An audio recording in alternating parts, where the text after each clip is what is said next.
اعوذ باللہ من الشیطان الرجیم، بسم اللہ الرحمن الرحیم۔ سورہ بقرہ کی 2 آیتیں پڑھ رہا ہوں، آیت نمبر 207، آیت نمبر 208۔ وَمِنَ النَّاسِ مَن يَشْرِي نَفْسَهُ ابْتِغَاءَ مَرْضَاتِ اللَّهِ، اور لوگوں میں کوئی ہے کہ اللہ کی خوشی کی تلاش میں اپنی جان کو بیچ دیتا ہے۔ واللہ رؤوف بالعباد، اور اللہ اپنے بندوں پر نہایت مہربان ہے۔ یا ایہا الذین آمنوا ادخلوا فی السلم کافہ،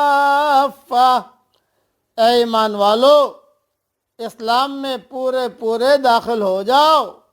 وَلَا تَتَّبِعُوا خُطُوَاتِ الشَّيْطَانِ، اور شیطان کے قدموں پر مت چلو۔ إِنَّهُ لَكُمْ عَدُوٌّ مُبِينٌ، وہ تمہارا کھلا ہوا دشمن ہے۔ تھوڑی سی تشریح سن لیجئے۔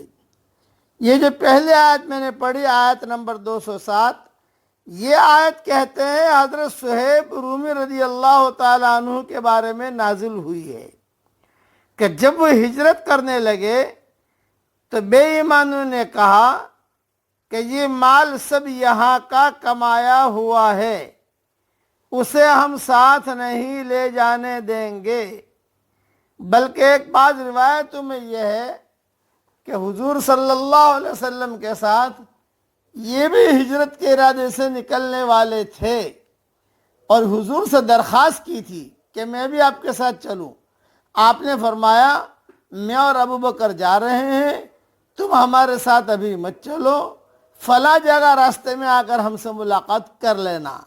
چنانچہ ابو بکر اور حضور صلی اللہ علیہ وسلم تو نکل گئے، یہ صہیب رومی پکڑے گئے۔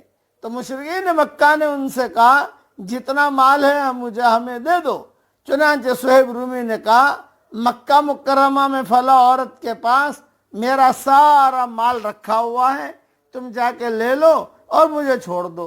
چنانچہ وہ گئے، وہاں جا کر وہ عورت کے پاس سے مال لیا، صہیب رومی کو جو ہے چھوڑ دیا۔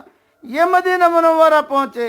جب مدینہ منورہ پہنچے تو حضور صلی اللہ علیہ وسلم نے 2 مرتبہ ایک جملہ کہا، ربح البیع ابا یحییٰ، ربح البیع ابا یحییٰ، اے ابو یحییٰ تیری تجارت کامیاب ہو گئی، تیری تجارت کامیاب ہو گئی۔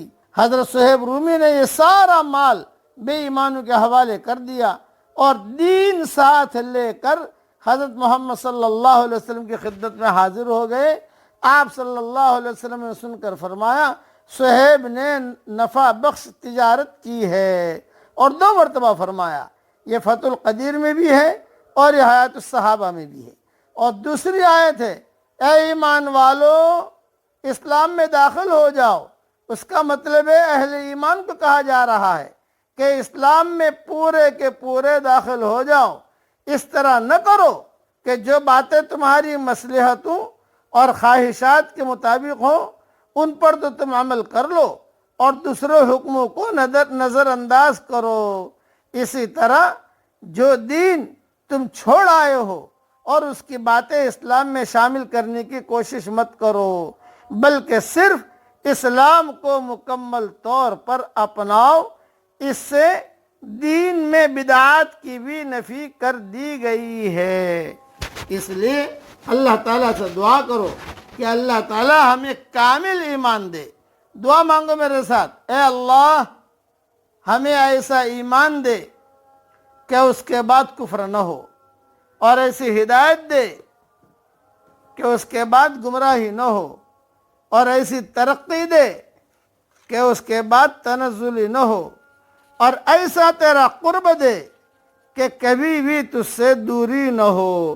اللہ تعالیٰ یہ دعا ہم سب کے لیے قبول فرمائے۔ خلاصہ کلام یہ کہ دین کا کام صرف اللہ کے لیے کرو، کوئی غرض نہ ہو۔ اللہ تعالیٰ دین کا کام اخلاص کے ساتھ کرنے کی ہم سب کو توفیق عطا فرمائے، آمین۔ وآخر دعوانا ان الحمد للہ رب العالمین۔